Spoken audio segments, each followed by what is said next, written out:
भाइयों बहनों, जब युद्ध होना महाराज निश्चित हो गया महाभारत में, तब कौरव और पांडवों ने सेना एकत्रित करने का विचार किया। तो जितने जितने बड़े बड़े राजा महाराजा थे उनके पास निमंत्रण पत्र भेजे। कुछ राजाओं के पास स्वयं के चल करके जाते हैं उन्हें युद्ध में अपनी तरफ से निमंत्रण देने के लिए, भैया हमारी तरफ से मदद में अपनी सेना और अपने आप स्वयं चलो। तो हर जगह के राजाओं को निमंत्रण दिया जा रहा है। कौरवों ने बड़ी मेहनत के द्वारा शक्तिशाली सेना का गठन किया। 11 अक्षौहिणी सेना कौरवों ने एकत्रित कर ली और पांडवों ने भी बड़ा अथक प्रयास और मेहनत करके 7 अक्षौहिणी सेना का महाराज पूरी तरीका से एक संगठन तैयार कर दिया। अब द्वारकाधीश को निमंत्रण देना है, तो दुर्योधन जो था वो महाराज भगवान श्री श्याम सुंदर को निमंत्रण देने के लिए द्वारिका में गया। उस समय पर मेरे प्रभु यादवेंद्र सरकार योगी राज कृष्ण शयन कर रहे थे। दुर्योधन ने सोचा कि मैं आ गया और ये शयन कर रहे हैं तो मैं इन्हें जगाऊंगा नहीं, जगाना अपराध होता है। तो वो जाकर के सिरहाने बैठ गया, सिरहाने, और सोचने लगा जब कृष्ण जगेंगे तब इनसे बातचीत करेंगे। सिरहाने जाकर के बैठा, पैंतियाने ना बैठो, समझो तो ना, जिधर चरण है उधर नहीं जाकर के बैठा। अहंकारी है, मैं क्या कोई छोटा हूं, तो ऊंचे सर की तरफ जाकर के बैठ गया। उसके बाद अर्जुन भी गए द्वारका में भगवान श्री श्याम सुंदर को अपनी तरफ से युद्ध में सहायता मांगने। अर्जुन गए तो भगवान श्याम सुंदर विश्राम कर रहे थे, उनके जाकर के चरणों की तरफ बैठ गए और मन में सोचने लगे कि जगाना तो अपराध है, प्रभु सो रहे हैं, अब जब जगेंगे तब मुझ पर कृपा करेंगे, तब कुछ वार्तालाप करेंगे, तब तक मैं प्रभु की सेवा करूं। सोते हुए भगवान श्री कृष्ण के चरण अर्जुन दबाने लगे धीरे धीरे, और जैसे ही चरण दबाए हैं मेरे प्रभु के नेत्र खुल गए, और जैसे ही देखा अर्जुन, ओहो कब आए, कितनी देर से सेवा कर रहे हो। अर्जुन ने कहा प्रभु बस अभी आए हैं और आपने सेवा का मौका ही कहां दिया, तुरंत आप जाग गए। अच्छा अर्जुन, और सब कुशल से हैं? प्रेम पूर्वक महाराज खूब हालचाल पूछ रहे, बड़ा लाड प्यार से महाराज अर्जुन का खूब उत्साह बढ़ा रहे हैं।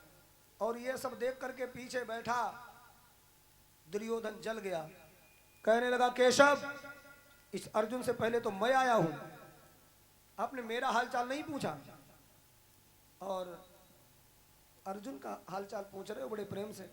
भगवान ने ऐसे पीछे मुड़ के देखा, हाँ तुम भी बैठे हो दुर्योधन, हाँ, मैंने देख नहीं पाया तुम्हें, चलो बताओ दोनों लोग किस लिए आए हो, बताओ भाई। दुर्योधन ने कहा आप तो सब के सब जानते ही हैं, मेरा युद्ध पांडवों से होगा, तो इसलिए मैं आपसे सहायता मांगने आया हूं। पहले मैं आया तो पहले आप हमें दीजिए सहायता। भगवान ने कहा आप देखो दोनों लोग आए हैं तो फिर हम दोनों लोगों की सहायता करेंगे। एक तरफ हम अकेले रहेंगे और मेरी ये प्रतिज्ञा है कि मैं कोई अस्त्र शस्त्र नहीं उठाऊंगा, चाहो तो हमें ले लो, या फिर मेरी नारायणी सेना विशाल सेना है उसे ले लो। जो सेना लेना चाहे उसे हम सेना दे देंगे, और जो केवल हमें लेना चाहे वो हमें ले ले। हम तो अस्त्र शस्त्र उठाएंगे नहीं, कोई लड़ाई में मदद करेंगे नहीं, केवल रथ हाँक सकते हैं। कोई रथ हाँकने के लिए अगर मुझे चुननो चाहे तो मैं उसकी साथ हो जाऊंगा। दुर्योधन ने दिमाग लगाया, इस ग्वाले को लेकर के मैं क्या करूंगा, ये हथियार भी चलाएगा नहीं, केवल रथ चलाएगा, मुझे क्या इसका करना होगा। और मन में विचार करके एकदम तेजी से बोला, पहले मुझे दीजिए, मैं चुन रहा हूं आपकी नारायणी सेना, मुझे नारायणी सेना दे दो केशव। भगवान ने कहा तथास्तु दुर्योधन, मेरी विशाल नारायणी सेना मैं तुम्हें देता हूं, तुम्हारे सहयोग में लड़ेगी मेरी नारायणी सेना। अब बचे अर्जुन। भगवान ने कहा अरे पगले अर्जुन अब तेरे लिए क्या बचा, केवल मैं। अगर पहले आ जाता तो तुझे सेना नहीं मिल जाती। अर्जुन ने कहा प्रभु मुझे सेना की आवश्यकता नहीं है, मुझे तो आपकी आवश्यकता है। मुझे तो रथ चलाने वाले की ही आवश्यकता है, क्योंकि रथ चलाने वाला होना चाहिए।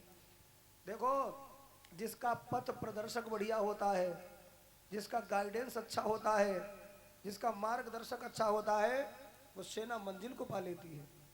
इसलिए प्रभु ये हमारा शरीर भी एक रथ है, इसमें 5 घोड़ा मचे हैं। कौन कौन से हैं? काम, क्रोध, लोभ, मोह, अहंकार। इन 5 घोड़ों की लगाम मन के हाथ में है, और मन मेरा प्रभु आप में लग जाए तो ये मेरा जो शरीर है विषय भोगों की तरफ नहीं भटकेगा, काम, क्रोध, ईर्ष्या, द्वेष की तरफ नहीं जाएगा। एक सात्विक मार्ग पर चल करके प्रभु आपकी आराधना करके मंजिल को पा लेगा। इसलिए जिंदगी में सब कुछ मिल जाए, लेकिन भाइयों भगवान को अपनी ये मन की डोरी सौंप दो। हे परमात्मा, भक्त का तो यही भाव है।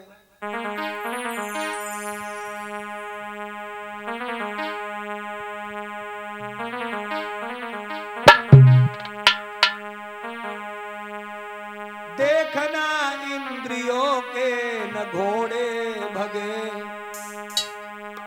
इनमें निस दिन ये संयम के कोड़े लगे। अपने रस को उस मार्ग लगाते चलो, कृष्ण गोविंद गोपाल गाते चलो।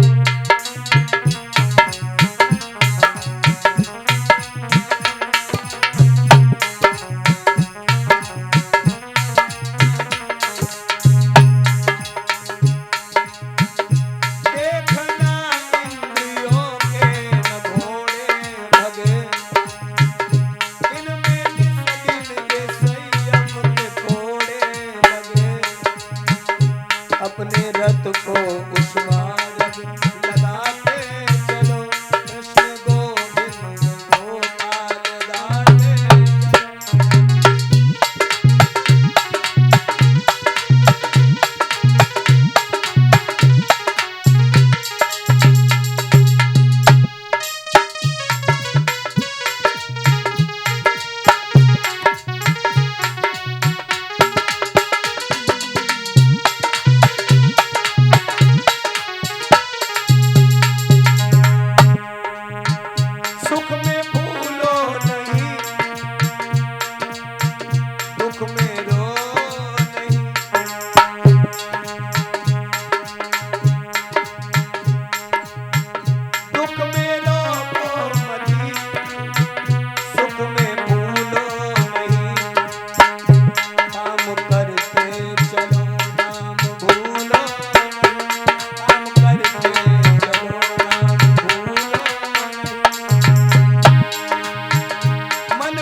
तालियों के साथ कहेंगे, यदि हम भगवान का भजन करते रहे तो एक ना एक दिन परमात्मा मेरी अवश्य पुकार सुनेंगे। याद आएगी उनको कभी ना कभी, कृष्ण दर्शन तो देंगे कभी ना कभी। याद आएगी उनको कभी ना कभी, कृष्ण दर्शन तो देंगे कभी ना कभी। मुरली वाले को मन से रिझाते चलो,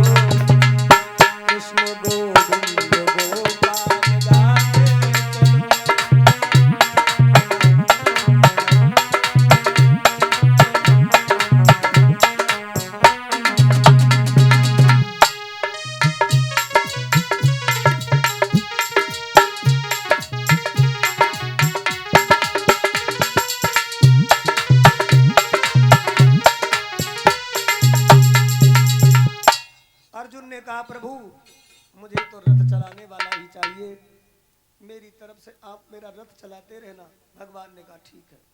मेरे भगवत प्रेमियों, भगवान श्री श्याम सुंदर ने कह दिया अर्जुन ध्यान रखना, मेरी ये प्रतिज्ञा है कि मैं महाभारत के युद्ध में कोई अस्त्र शस्त्र नहीं चलाऊंगा, कोई हथियार नहीं चलाऊंगा। भगवान ने जब ऐसे कहा, अर्जुन ने कहा फिर भी मुझे मंजूर है, ठीक है। महाभारत का जब युद्ध छिड़ा, साथियों मैं अति संक्षिप्त बता रहा हूं कि सेनापति बने पितामह भीष्म। अब पितामह भीष्म सेनापति जब बने हैं साथियों, कौरवों की तरफ से लड़ते हैं, तो अकेले पितामह भीष्म अपने पैने बाणों की बौछार से एक दिन में 10,000 सैनिक मार देते हैं, 10,000 सैनिकों का वध कर देते हैं। तो साथियों 5 दिन तक भयानक युद्ध चलता रहा। तो अकेले पितामह भीष्म ने अनुमानित है कि 50,000 सैनिक मार डाले। शाम को जब युद्ध विराम हुआ, अच्छा सुनो, महाभारत के युद्ध के कुछ नियम थे। जैसे सूर्य अस्त होने के बाद कोई किसी पर हमला नहीं करेगा, अपने अपने शिविरों में रहेंगे।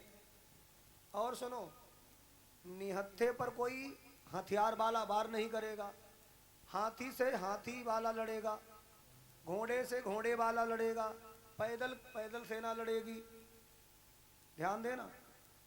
और किसी भी प्रकार से असहाय पर वार नहीं होगा, ऐसे नियम थे। और युद्ध विराम होने के बाद सब एक दूसरे से मिल भी सकते हैं, और जो सगे संबंधी युद्ध में मारे जाएंगे उनका जब अंतिम संस्कार होगा तो दोनों पक्षों के लोग सम्मिलित हो सकते हैं। खानदान तो एक ही था महाभारत जब हुआ। ऐसा महाराज विचित्र युद्ध का नियम आजकल की तरह थोड़ी था कि सामने पे तो लड़ नहीं पाए रहे, छिप करके वार कर रहे। तो शाम जब युद्ध विराम हो गया, पितामह भीष्म अपने जाकर के शिविर में पहुंचे। थोड़ा बहुत भोजन करने के बाद भजन करने के लिए जा रहे थे, उसी समय पर दुर्योधन आ गया। दुर्योधन ने कहा पितामह के चरणों में प्रणाम हो। पितामह ने कहा कहो कैसे आ गए हो दुर्योधन? दुर्योधन ने कहा मैं इसलिए आया हूं पितामह, आज मैं देख रहा हूं कि 5 दिन युद्ध करते करते आपको व्यतीत हो गए हैं। आप जिस सेना का संहार करते हैं उससे मेरा कोई बैर नहीं। आप मुझे लगता है कि आप युद्ध तो मेरी तरफ से करते हैं, परंतु पांडवों का बचाव करते हैं।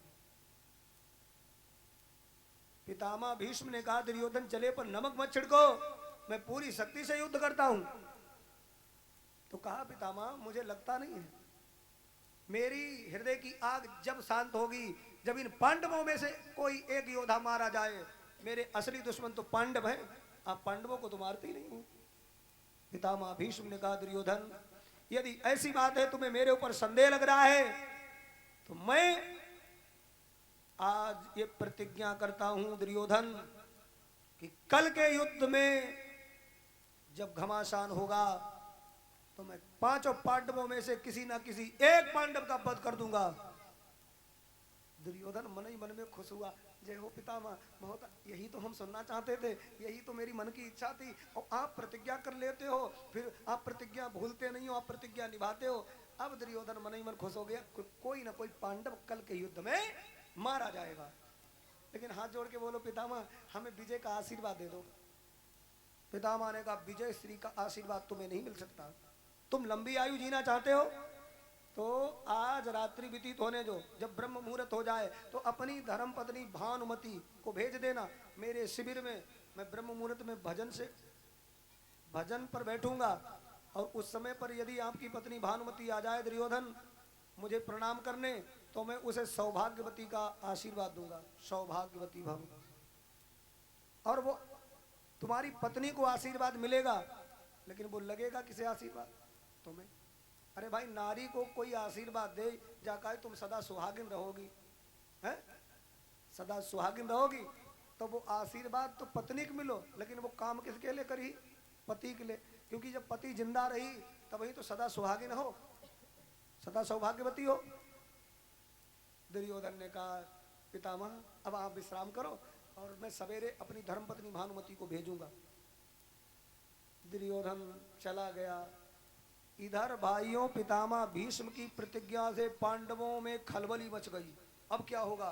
कोई कहता है किसका किसका कल मरण होगा, किसकी बारी है। पितामह भीष्म ने प्रतिज्ञा कर ली है, अब कोई ना कोई तो वीर मारा ही जाएगा। पांचों पांडव बैठे हुए थे। भगवान श्री श्याम सुंदर आए, कहने लगे पांडवों क्या बात है। पांडवों ने कहा प्रभु मुझे चिंता नहीं है जब तक आप मेरे साथ में हो, क्योंकि अब सौंप दिया इस जीवन का सब भार आपके हाथों।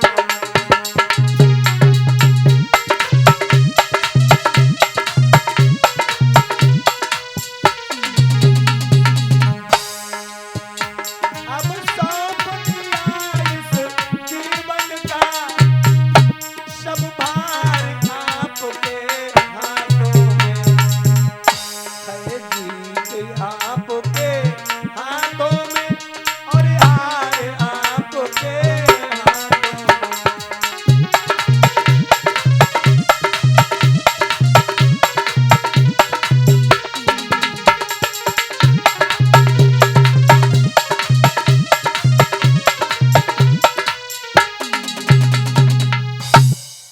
प्रभु हमें चिंता नहीं है, मैं आपको अपना सर्वस्व सौंप दिया हूं, इसलिए मुझे चिंता नहीं है। प्रभु आप जैसा भी चाहेंगे वैसा ही होगा।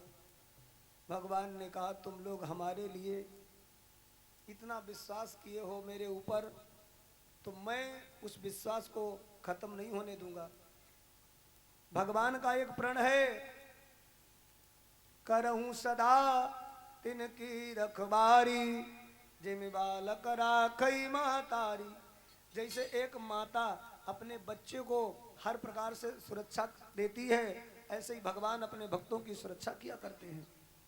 भगवान का एक वचन है कि जे तो चले विनीत तू जग तज मेरी ओर, ते ते पग मैं भी धरूं करूं कृपा की कोर। तो भक्त ने कहा प्रभु इसमें तो घाटा है, जितना मैं चलूंगा उतना ही आप चलेंगे मेरी तरफ, तो फिर कैसे आप करुणा निधान हुए, कैसे आप दयावान हुए।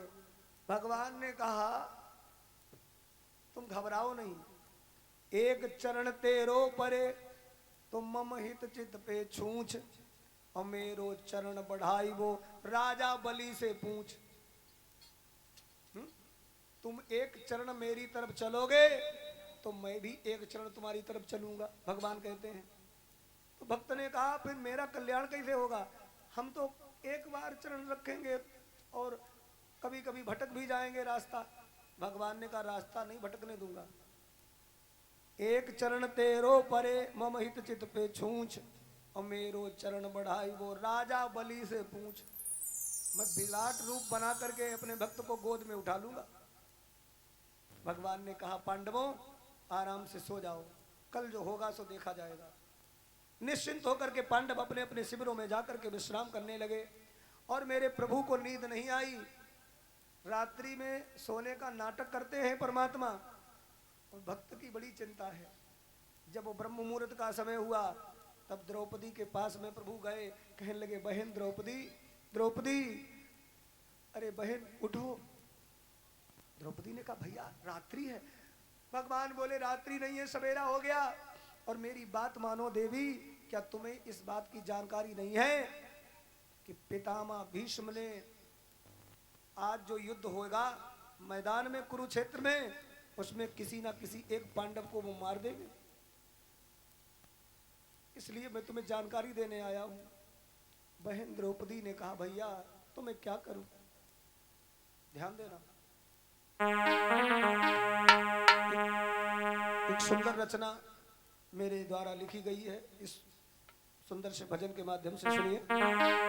रात्रि के समय पर मेरे प्रभु ने, कृष्णा नाम है द्रौपदी का और कृष्ण नाम है परमपिता परमात्मा श्री यादवेंद्र सरकार योगीराज कृष्ण का। तो कृष्ण को जगायो श्री कृष्ण ने। कैसे? हरे कृष्ण आई कृष्णा को जगायो, प्रभु ने सारो भेद बतायो। हर भीषम मारेंगे एक पांडव, तासे मन में रो घबराओ।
पितामह के शिविर के किनारे जाकर के पहुंचे।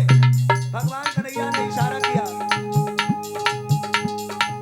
बहन वो देखो सामने भीष्म बाबा तपस्या करने के लिए बैठ गए हैं, ध्यान कर रहे, समाधि लगाए।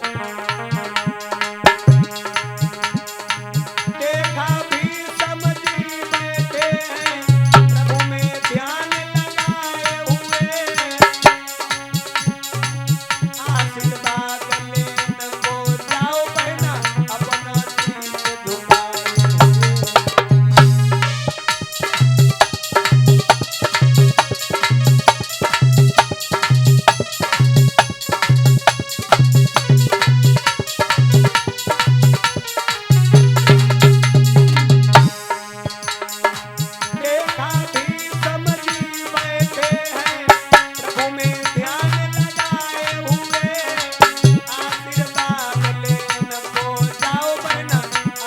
शीश झुकाए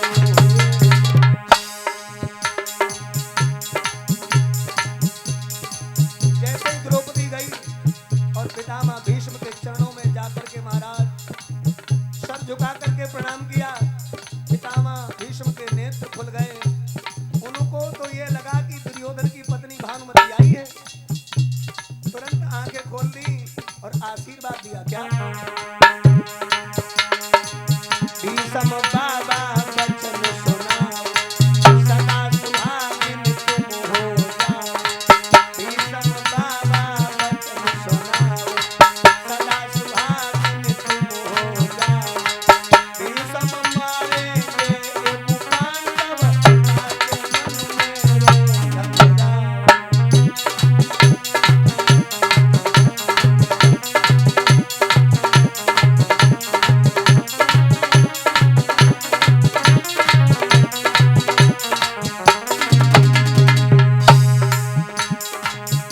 जैसे ही पितामह भीष्म ने कहा आयुष्मती भव, सौभाग्यवती भव, सदा सुहागिन रहो बहू, सोई द्रौपदी ने ऐसे घूंघट ऊपर को करो और कहने लगी बाबा, एक तरफ कहते हो युद्ध के मैदान में किसी ना किसी एक पांडव का मैं वध कर डालूंगा, मैं एक पांडव को मार डालूंगा, और इधर कहते हो सदा सुहागिन रहो। बोली द्रौपदी भीष्म बाबा, कैसा आशीर्वाद रहा, पांच पतियों में कोई जो मर गया, कैसे अटल सुहाग रहा।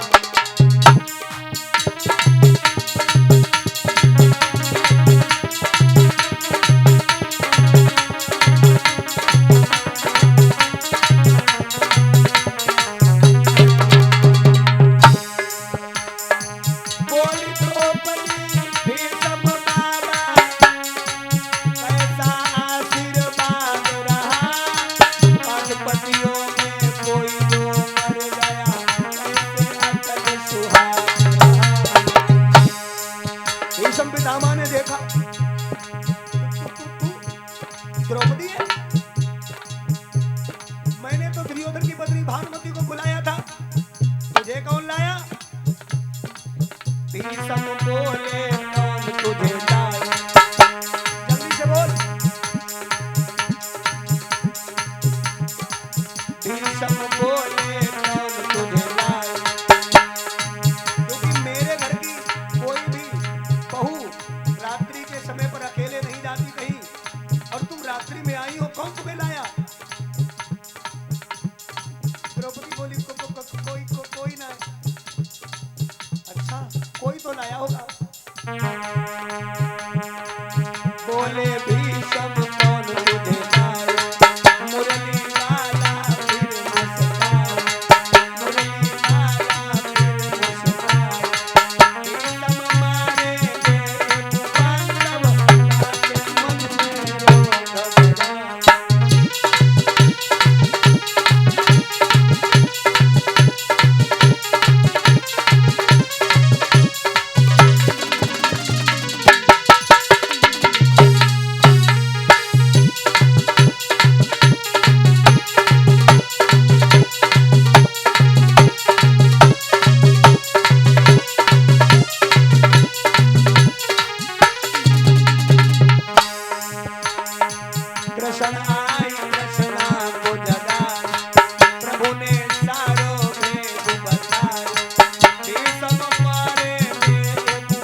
द्रौपदी बोली कोई ना लाओ पितामह, बाबा मैं तो ऐसे ही आ गई।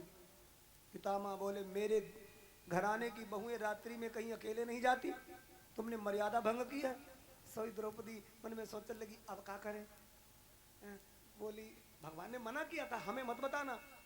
सो बोली कोई ना है, हमारो एक गोपाल भैया है वो आओ वो लेके। और बोली द्रौपदी बाबा संग में मेरे आओ, अरे गोपाल भैया बाबा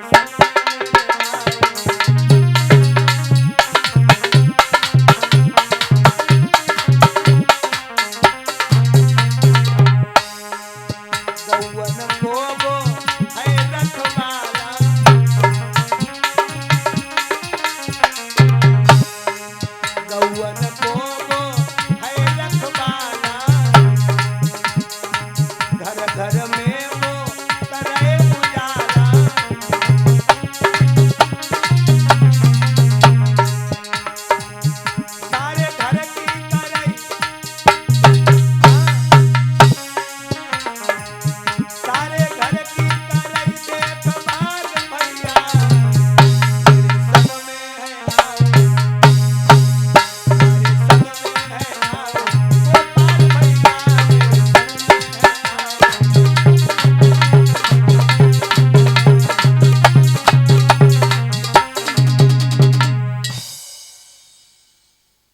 भगवान श्री श्याम सुंदर ने कहा कहाँ है गोपाल भैया तेरो। सोई महाराज एक पेड़ के पीछे मेरे प्रभु श्याम सुंदर खड़े थे। अच्छा पूरे छिपे थे लेकिन पीताम्बर ऐसे पेड़ से इधर कैसे मारा लहराए रहो। तो पितामह भीष्म ने नजर डाल करके देखा, अच्छा समझ गया कौन है तेरे गोपाल भैया। तेरे गैयन की देखभाल करते ना, घर घर में उजाला करते ना, अभी देखता हूं मैं। और पितामह भीष्म दौड़ करके गए और वो पीताम्बर पकड़ करके पितामह भीष्म ने जैसे खींचा तो वो पीताम्बर में द्रौपदी की चप्पलें बंधी थी वे फट से नीचे गिर गई। पितामह भीष्म ने कहा अरे मुरली मनोहर नटवर नंद किशोर माखन चोर, तेरी चतुराई अभू ना छोटी है, चोरी करनो भी ना छोड़। आज तूने मेरी प्रतिज्ञा ले डाली, मैं जिसे वचन दे देता हूं, जिसे आशीर्वाद दे देता हूं, वो आशीर्वाद फलीभूत होता है। मैंने कह दिया आयुष्मती भव, मैंने कह दिया सौभाग्यवती भव, तो ये आशीर्वाद मैंने दुर्योधन की पत्नी भानुमति के लिए सोच करके दिया, लेकिन ये तो द्रौपदी निकली और ये सब तेरा करा कराया है टेढ़ी टांग वाले। और कन्हैया जो भक्त तेरा हो जाए तू उसकी हर प्रकार से रक्षा करता है ना, धन्य है तेरे इस प्रेम को। तूने अपने भक्त की चप्पलों को अपने पीताम्बर में रख लिया, बगल में दबा लिया। और ये तो खूब मुझे मालूम है तू जिसकी तरफ होगा उसे भगवान की कृपा से कोई हरा ही नहीं सकता, उसे कोई परास्त कर ही नहीं सकता। और दिल से अगर पूछो तो मेरी भी यही इच्छा थी कि ये आशीर्वाद द्रौपदी को मिले, और वो आशीर्वाद द्रौपदी को ही मिला। परंतु केशव तुमने मेरी प्रतिज्ञा को आज ले डाला, मेरी प्रतिज्ञा आज भंग करा दी। दुर्योधन को मैं क्या जवाब दूंगा, और युद्ध होगा मैं किसी पांडव को जब नहीं मार पाऊंगा तो मैं कायर कहलाऊंगा, तो मैं कायर बनना पसंद नहीं करूंगा। तुमने मेरी प्रतिज्ञा भंग की है, और तुमने भी प्रभु केशव एक प्रतिज्ञा की है कि महाभारत के युद्ध में कोई अस्त्र शस्त्र नहीं चलाएंगे। तो जाओ, ये गंगा का बेटा देवव्रत पितामह भीष्म दूसरी प्रतिज्ञा करता है कि आज के भयानक युद्ध मैदान में जब युद्ध होगा तो मैं गंगा माता की सौगंध खा करके कहता हूं कि मैं तुम्हारी प्रतिज्ञा भंग कराऊंगा। जो हरियो न शस्त्र गाऊं तो लाजो गंगा जननी को शांतनु सुत न कहूं। मेरे भगवत प्रेमियों, जब युद्ध छिड़ा, इधर से कौरव दल उधर से पांडव दल, और भगवान श्री श्याम सुंदर अर्जुन का रथ चला रहे थे, आज पितामह भीष्म ने सभी को छोड़ दिया और अर्जुन के रथ की तरफ निशाना बांध लिया। भगवान कन्हैया रथ चला रहे थे ना, पितामह भीष्म ने बाणों की बौछार की है? एक एक बाण से 33 बाण निकलते हैं और जाकर के अर्जुन के ऊपर बौछार होकर के मारा चुभ जाते हैं। कभी अर्जुन के मुकुट में लगते हैं, कभी हाथों में लगते हैं। जब तक अर्जुन दूसरा बाण लेने के लिए ऐसे पीछे हाथ करते तब तक हाथों में कई बाण चुभ जाते हैं।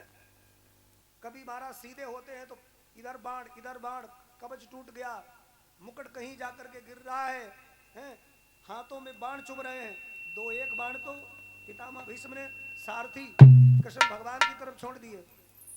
भगवान कन्हैया ने देखा अर्जुन, अरे कुछ कर भैया, इनके बाणों की तो आंधी आ रही है, अरे कुछ कर। ये पितामह भीष्म तो कमाल कर रहे हैं, इतनी तेज पैने बाण मार रहे हैं कि अब तो मुझे रथ चलाना भी नहीं आ रहा है। अर्जुन ने कहा, प्रभु पितामह भीष्म नाम है इनका, गंगा पुत्र हैं, इनसे युद्ध करना कोई मामूली बात नहीं है, बहुत भारी शक्ति है इनके अंदर।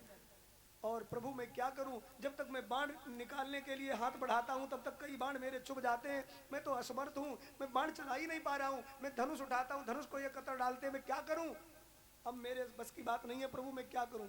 अर्जुन हताश, निराश, उदास हो गए, बाण चलाने में असमर्थ हो गए। भगवान कन्हैया को इतना क्रोध आया, क्या करूं मैं। एकदम महाराज प्रभु रथ पर से कूद पड़े और रथ का निकला हुआ एक चक्का पड़ा था, पहिया, भगवान ने उसी पहिए को ऐसे उठाया और पितामह भीष्म की तरफ दौड़ पड़े। मार डालेंगे पितामह भीष्म, मेरे भक्त पर अत्याचार मुझसे बर्दाश्त नहीं होता। और मेरे भगवत प्रेमियों, जैसे ही भगवान रथ का पहिया लेकर के दौड़े तो लिखा है कि भगवान जब अपनी प्रतिज्ञा भूल जाते हैं तब पृथ्वी में प्रलय आ जाती है, पृथ्वी डगमगाने लगी है, तारे मानो आकाश से नीचे गिरने लगे, अंधकार सा छा गया, देवी देवता कांप गए। अब क्या होगा, तो भगवान का ये पटका पीताम्बर जो था वो कंधे से नीचे सरक करके पृथ्वी पर गिरा।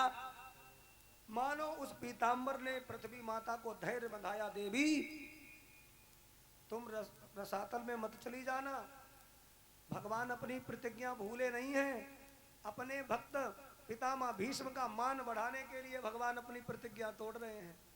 अच्छा, इधर तो ये भाव आया, उधर पितामह भीष्म ने देखा कि भगवान श्री द्वारकाधीश कृष्ण अपने हाथ में रथ का चक्र लेकर के मुझे मारने आ रहे हैं, तो उन्होंने अपने हथियार डाल दिए और रथ पर ऐसे निहत्थे होकर के खड़े हो गए हैं और हाथ ऐसे जोड़ लिए, प्रभु मार डालो केशव, मैं यही तो चाहता था कि मेरी मृत्यु आपके हाथों हो जाए।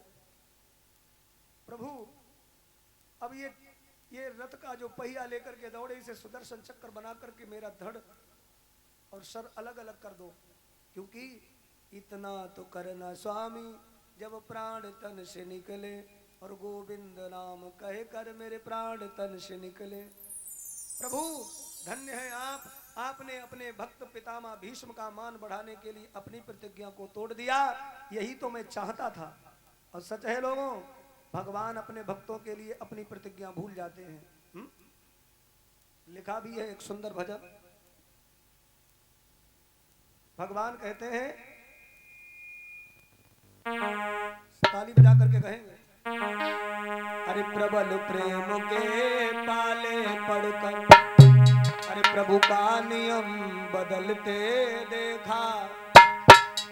हिरण्याकश्यप एक हुआ था जिसने वरदान मांगा था कि ना ऊपर मरूं ना नीचे मरूं, कहने का मतलब ना आकाश में ना पाताल में, ना घर के अंदर मरूं ना घर से बाहर मरूं, ना किसी अस्त्र से मरूं ना किसी शस्त्र से मरूं, ना दिन में मरूं ना रात में मरूं, ना आदमी से मरूं ना जानवर से मरूं, है?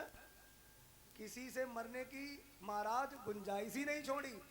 तो भगवान ब्रह्मा का वरदान भी प्रभु ने सत्य किया और अपने भक्त प्रहलाद को बचाने के लिए भगवान किस रूप में प्रकट भय, नरसिंह रूप में। और जब प्रकट भये तो उस समय पर हिरण्याकश्यप को महाराज डराया और हिरण्याकश्यप भागा और भगवान ने उसे पकड़ करके अपने घुटनों पर रख लिया और दौड़ करके गए, डेहरी पर बैठ गए। डेहरी पर हिरण्याकश्यप हंसने लगा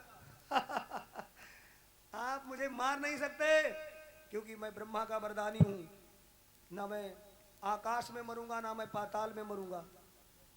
भगवान ने कहा देख ना तो आकाश में है ना तू पाताल में है, मेरे गोदी में है। उसने कहा फिर भी मैं नहीं मरूंगा, मैं ना दिन में मरूंगा ना रात्रि में मरूंगा।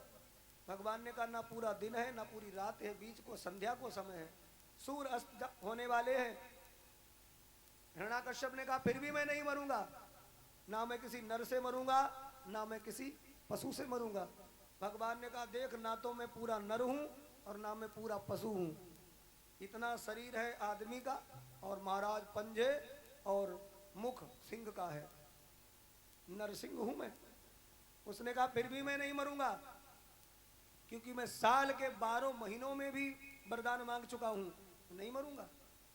भगवान ने कहा 12 महीना पूरे हो गए जो लौंद चल रहा है, जो अलग 13वां महीना अपने भक्त के लिए मैंने बनाया है। हिरण्याकश्यप कहने लगा अब मैं क्या करूं। कहा कि फिर भी मैं नहीं मरूंगा, ना मैं अस्त्र से मरूंगा ना शस्त्र से मरूंगा। भगवान ने कहा ना मेरे हाथ में कोई अस्त्र है ना शस्त्र है, बड़े बड़े पैने नाखून हैं। और भगवान ने उस हिरण्याकश्यप के पेट में वो नाखून चुभा दिए गहरे और पेट फाड़ दिया। और जैसे ही पेट फाड़ा भाइयों हिरण्याकश्यप का अंत हो गया। तो भगवान अपने भक्त के लिए सारे नियम भूल जाते हैं। अरे प्रबल प्रेम के पाले पड़कर अरे प्रभु को नियम बदलते देखा, अपना मान टले टल जाए भक्त का मान न टले।